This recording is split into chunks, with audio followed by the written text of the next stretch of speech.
De l'Amstel Gold Race, comment est la forme? Qu'est-ce que vous en pensez pour l'instant?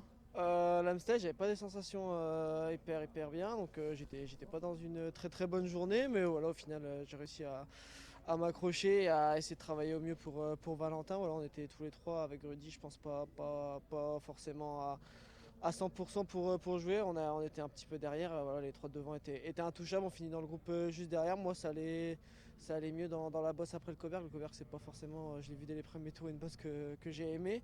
Donc voilà, là, cette année ça va être la première fois que je cours la flèche sur ce nouveau parcours. J'ai hâte d'y être, j'ai hâte de voir les sensations. Ça va être la fin du cycle, donc voilà, j'ai envie de tout donner, je suis motivé et j'espère qu'il y aura un beau résultat à l'arrivée. Ouais, puis vous l'aviez dit dimanche, d'habitude les sensations vont un peu crescendo sur ces classiques. Et là, on est sur un terrain qui vous convient mieux. En tout cas, la flèche, vous avez sur le mur de oui, vous avez déjà fait des beaux résultats. Ouais, c'est sûr, même si mes deux dernières participations à la flèche ne sont pas terminées comme je voulais, j'avais été lâché assez tôt et j'étais même pas arrivé pour la gagne en bas du mur. Donc voilà, on espère que sur la troisième, enfin sur ma quatrième, ça va être à charge de revanche comparé aux deux dernières.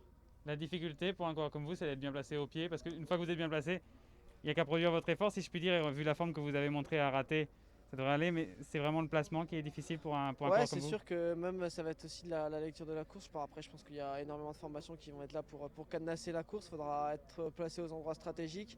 Et après, voilà, c'est vraiment le placement au dernier mur qui fait presque 50% du boulot, on va dire. Et voilà, si on est placé au pied du dernier mur avec des super sensations, c'est sûr qu'on peut jouer quelque chose.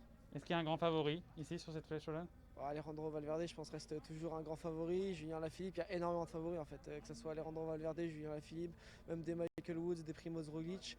Donc voilà, je pense que toutes les équipes ont des favoris, comme Pitcock chez Ineos ou Yates. Donc toutes les équipes ont des grosses armadas et des gros favoris.